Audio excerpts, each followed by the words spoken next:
Petit exercice à destination des élèves de prépa sur les applications linéaires et plus précisément sur les symétries. Et donc, on donne évidemment un ensemble F qui est défini par les triplés de R3 tels que triplé de la forme x, y, z, tel que x égale moins y égale moins z. Et un deuxième ensemble G qui est un triplet de R3 de la forme x, y, z, tel que x plus y plus 2z égale 0. On me demande de montrer que ces deux ensembles sont supplémentaires et de déterminer évidemment la symétrie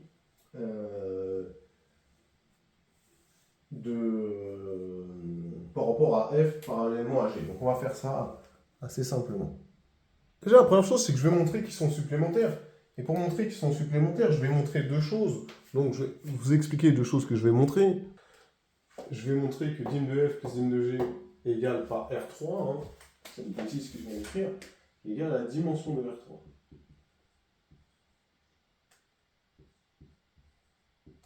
Ok? C'est-à-dire c'est égal à 3, hein, d'accord? Dim de R3, c'est-à-dire ce sera égal à 3. Et je vais montrer que f et g sont ensemble directs. C'est-à-dire que l'intersection est réduite au singleton 0. Voilà, là on a été rigoureux. Et c'est ça qu'on veut montrer. Et donc, dans la première partie de ce que je veux montrer, c'est qu'il faut que j'identifie ce que c'est réellement f, et pour avoir sa dimension. Donc, f, c'est les triplés x, y, z, tels que x égale moins y égale moins z. Autrement dit, c'est les triplés de la forme x moins x, tel que x appartient à R. Autrement dit, c'est les vecteurs de 1 à 1, et sa dimension, c'est 1. D'accord? Bon, on va aller avec g. Donc, pour g, c'est les triplés x, y, z appartenant à R3, tels que x plus y plus 2z égale 0.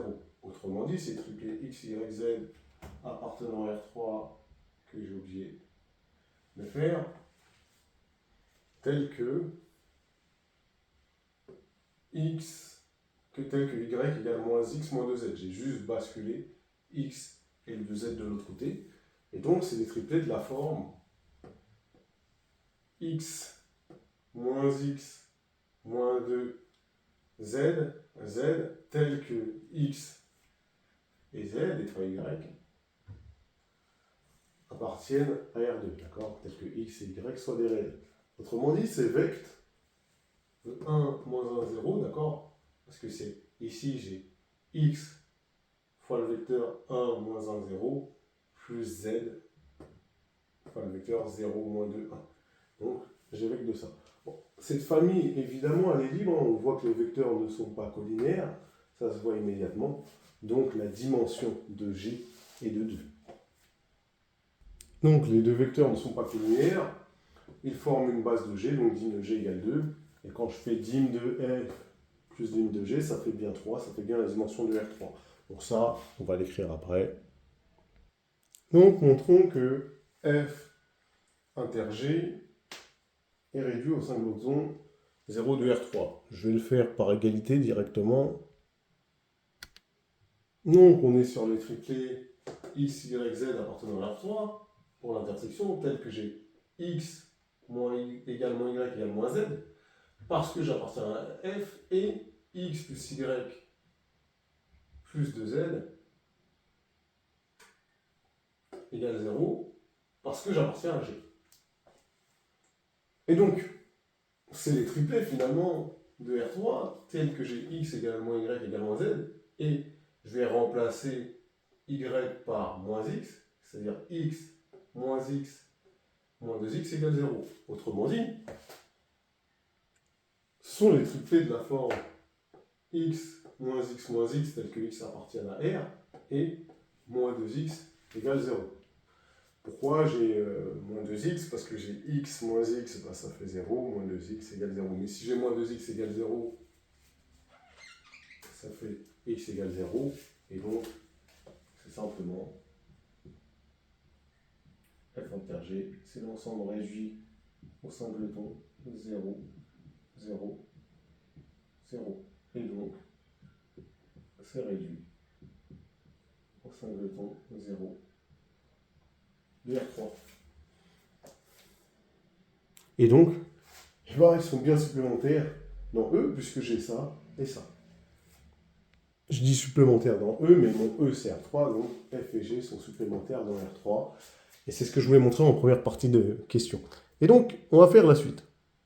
Donc la deuxième partie de la question consiste à déterminer l'expression de la symétrie de F parallèlement à G. D'accord? Par rapport à F parallèlement à G. Et je rappelle deux choses.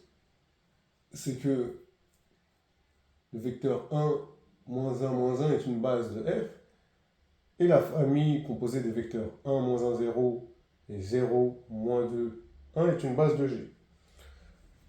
Et comme F et G sont supplémentaires dans R3,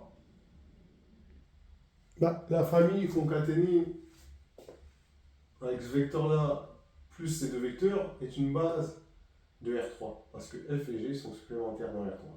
Donc cette famille-là est une base de R3. C'est intéressant, pourquoi? Parce que moi, pour trouver la symétrie reste une application linéaire. Bah, il suffit que je trouve la matrice de la symétrie. Et c'est ce que je vais faire.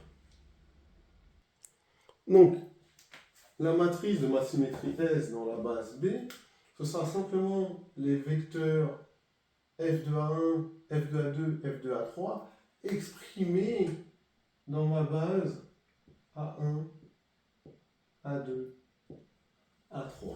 D'accord? Et du coup, là, ça va être intéressant. Pourquoi? Donc, je veux dire, soit S, la symétrie par rapport à F parallèlement à G, et bien ça veut dire quoi? En fait, il faut simplement comprendre. C'est que là, j'ai mes deux ensembles F et G qui sont ensemble directs, ça veut dire que n'importe quel vecteur de R3, il peut s'écrire de manière unique comme un élément de F plus un élément de G.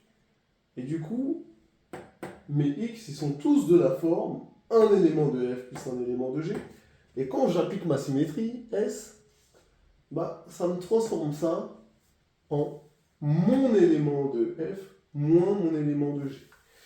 Du coup, ça c'est important de comprendre, très important, parce que quand je vais faire, bah, je vais faire S de A1. A1 c'est lui, hein, c'est ce vecteur-là. D'accord? Et bah, S de A1, A1 je peux l'écrire comme A1 plus le 0 de R3. Avec A1 qui appartient évidemment à F,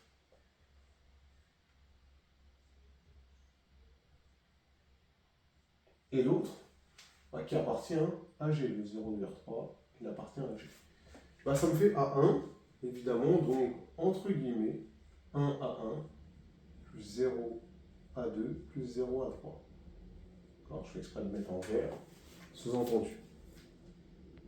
Là, S de A2, je vais procéder pareil, c'est égal au 0 de R3 qui lui appartient à F, plus A2 qui lui appartient à G, et donc ça va me faire moins A2. Sous-entendu, au départ, j'ai 0 à 1, moins 1 à 2, plus 0 à 3. D'accord? Vous allez voir pourquoi je fais ça. Je réécrirai proprement après. Et je vais faire pareil avec S de A3. S de A3, bah, ça va faire moins A3.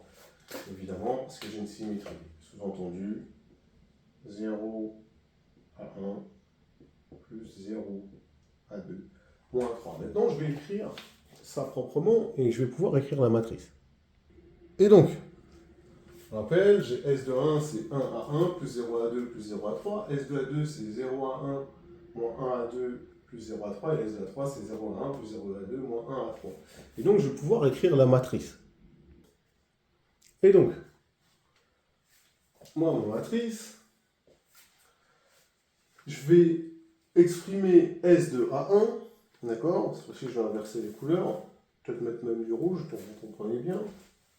Exprimé dans la base A1, A2, A3. Donc là, je vais mettre S de A1, S de A2, S de A3, exprimé dans la base A1, A2, A3. Donc S de A1, j'ai 1 à 1, et puis 0 pour les autres. S de A2, bah, j'ai 0 à 1 moins 1 à 2, 0 à 3. Et S de la 3, j'ai 0, 0, moins 1.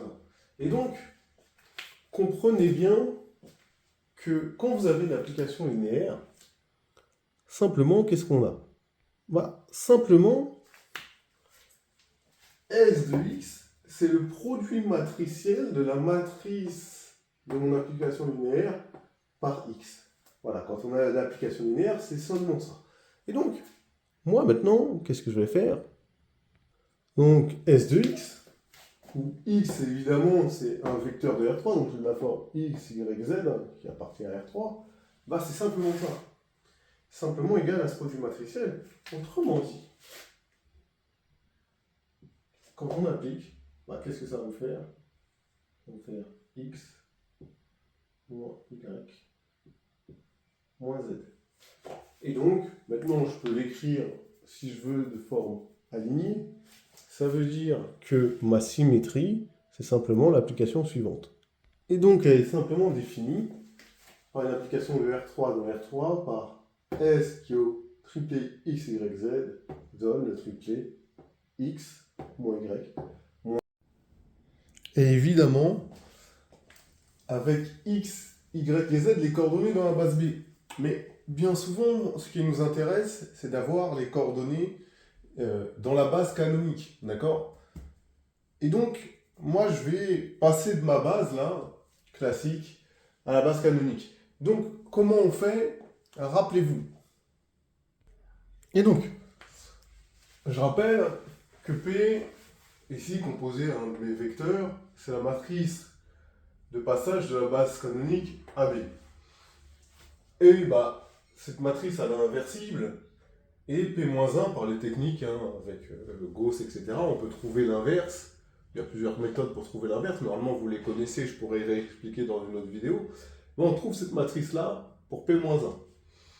Et donc, on rappelle que la matrice de S dans la base B, c'est celle-ci.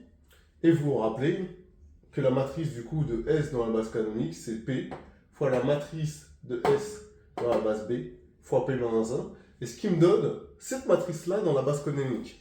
Et donc, finalement, j'aurai S de x dans la base canonique.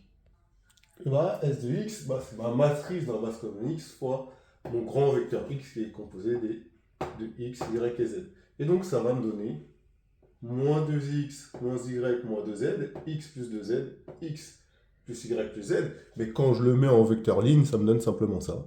Donc, je le mets, c'est-à-dire que j'ai S de x, y, z qui est égal au vecteur suivant, moins 2x, moins y, moins z en première coordonnée, x plus 2z en deuxième coordonnée, x plus y plus z en troisième coordonnée, où x, y, z sont les coordonnées, évidemment, dans la base canonique. Voilà, dans une prochaine vidéo que je vais faire, bah, on va trouver une deuxième méthode pour trouver S de x, d'accord? Bon, j'espère que vous avez apprécié, à bientôt.